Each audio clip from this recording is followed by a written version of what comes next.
பகைவரை வெற்றி கொண்டாடும் வரை பாடும் இலக்கியம். பகைவரை வெற்றி கொண்டாடும் வரை பாடும் இலக்கியம் பரணி.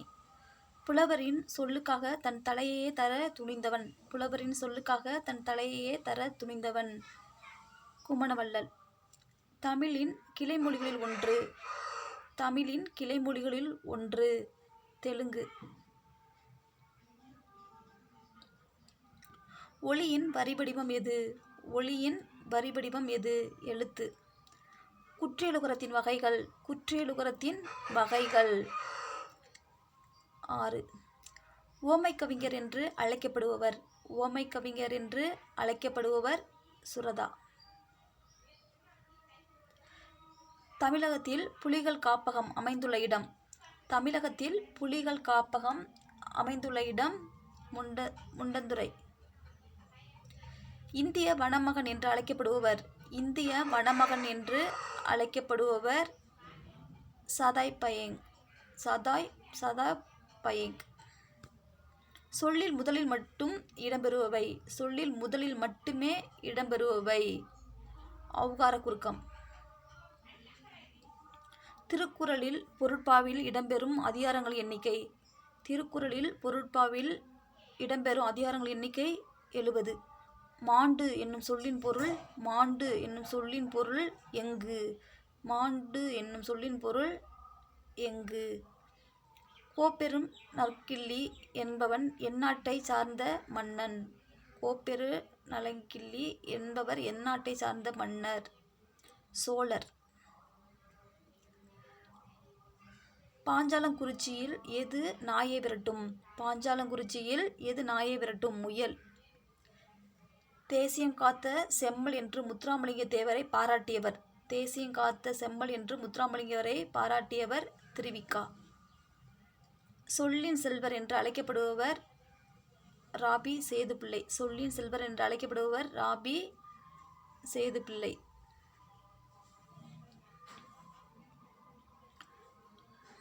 வழக்கின் வகைகள். வழக்கின் வகைகள் 2. அஞ்சு என்பதன் எவ்வகை போலி. அஞ்சு என்பது எவ்வகை போலி? முற்றுப்போலி.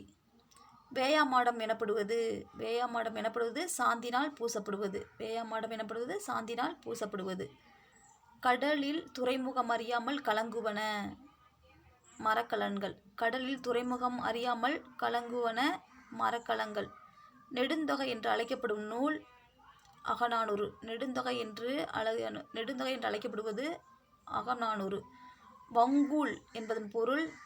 வங்கூல் என்பதன் பொருள் காற்று. வங்கூல் என்பதன் பொருள் காற்று. பழந்தமிழர்கள் எதனை கடல் வழி காட்டிகளாக பயன்படுத்தினர்? பழந்தமிழர்கள் எதனை கடல் வழிகாட்டிகளாக பயன்படுத்தினர்? ஆமை.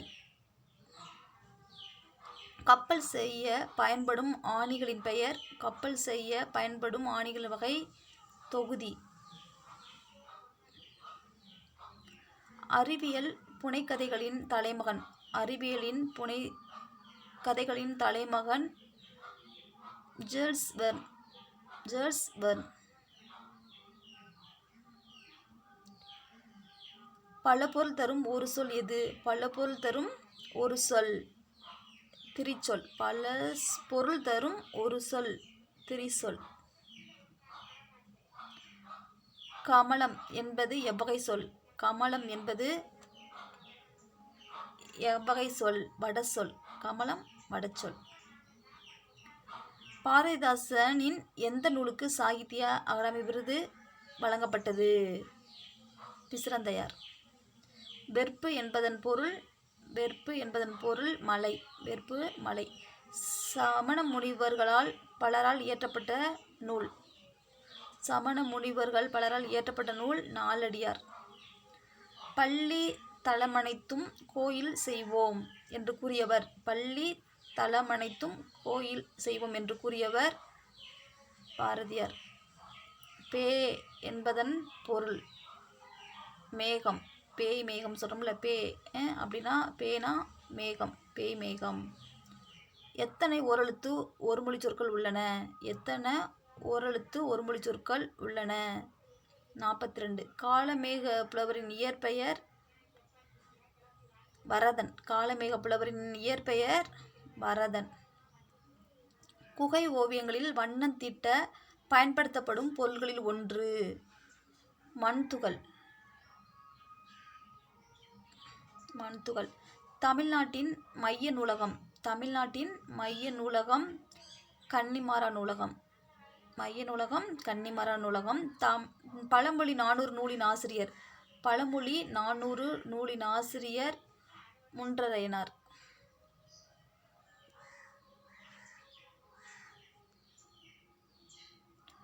இரட்டை நகரங்கள் என்று அழைக்கப்படுபவை இரட்டை நகரங்கள் என்று அழைக்கப்படுபவை திருநெல்வேலி, பாளையங்கோட்டை. தாமிரபரணி கடலோடு கலக்கும் இடத்தில் இருந்த துறைமுகம் கொற்கை. காவடி சிந்து பாடியவர். காவடி சிந்தை பாடியவர் அண்ணாமலையார். காவடி சிந்து அண்ணாமலையார். தமிழிசை காவலர் என்று அழைக்கப்படுபவர் தமிழிசை காவலர் என்று அழைக்கப்படுபவர் அண்ணாமலையார். இரிகேஷன் என்பதன் கலைச்சொல் நீர்ப்பாசனம்.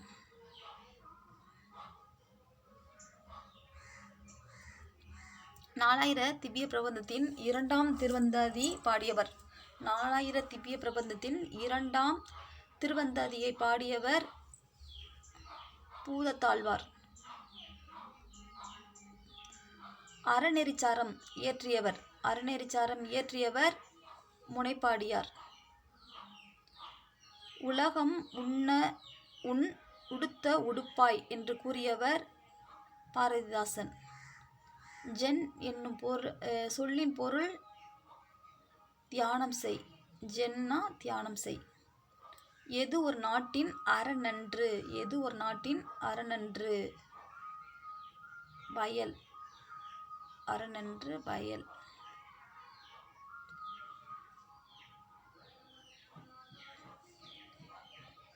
இயேசு காவியம் நூலை எழுதியவர் கண்ணதாசன். இயேசு காவியம் நூலின் எழுதியவர் கண்ணதாசன். காயிதே மில்லத் என்னும் சொல்லின் பொருள் சமுதாய வழிகாட்டி. காயிதே மில்லத் என்னும் சொல்லின் பொருள் சமுதாய வழிகாட்டி. பொருளின் பெயர் அதன் உறுப்புக்கு ஆகி வருவது பொருளின் பெயர் அதன் உறுப்புக்கு ஆகி வருவது பொருளாகு பெயர். இன்டெகிரிட்டி என்பதன் பொருள் நேர்மை.